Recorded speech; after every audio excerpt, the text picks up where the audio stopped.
আমরা কিছুই করতে পারিনি আল্লাহ, রমজান মাসে আমরা কিছুই করতে পারি নাই। আমাদের মতো গুনাহগারকে আল্লাহ তুমি সেই কাতারে শামিল করো। পুরো রমজানে আমরা আমাদের গাজাল ভাইদের জন্য কিছুই করতে পারি নাই, একটা টাকা সাদাকা পাঠাতে পারি নাই, ওদেরকে এক বেলার খাবার দিতে পারি নাই। রমজানে আমরা কোরআনের হক আদায় করতে পারি নাই, খাস করে তাওবাও করতে পারি নাই, তাহাজ্জুদ ভালো করে করতে পারি নাই, তারাবি ঠিক মতো করতে পারি নাই।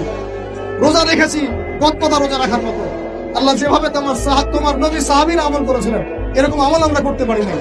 তাও তোমার ক্ষমা, তোমার দয়ায়, তোমার রহমতে আজকে আমাদেরকে ক্ষমা করো এবং এই শিক্ষাগুলো থেকে আমাদেরকে ভবিষ্যতে তৌফিক দান করো, যাতে করে আমরা তোমার রিসালাতের মতো করে জীবনযাপন করতে পারি, গুনাহমুক্ত জীবনযাপন করতে পারি, ইসলামের জন্য একদম জান মাল সময় সব উজাড় করে দিনের খেদমত করতে পারি। দিন ইসলামকে আল্লাহ পাকের জমিনে আমরা দুর্বল থাকতে দিব না ইনশাআল্লাহ। দিন ইসলামকে আল্লাহ পাকের জমিনে আমরা শক্তিশালী করেই ছাড়বো ইনশাআল্লাহ। দিন ইসলামকে আমরা আল্লাহ পাকের জমিনে বিজয়ী করেই ছাড়বো ইনশাআল্লাহ। এই পথে যারা বাধা প্রদান করবে এদের বিরুদ্ধে আমরা প্রতিবাদ করে ফেলবো ইনশাআল্লাহ।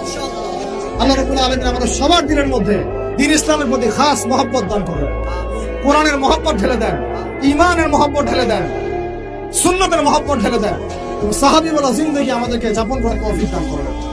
আল্লাহ রাব্বুল আলামিন আজকের এই খুশির দিনে, গুনাহ মাফের দিনে আল্লাহ পাক আমাদের সবাইকে ক্ষমা করে দেন এবং যে ভুল ত্রুটিগুলো আমাদের দ্বারা হয়েছে আল্লাহ পাক সমস্ত ভুল ত্রুটিগুলো মাফ করে দেন এবং আগামীতে যেন এমন ভুল ত্রুটি না হয়, রমাদানের শিক্ষাগুলোকে নিয়ে পুরো বছর আমাদেরকে জীবনযাপন করতে তৌফিক দান করে দেন।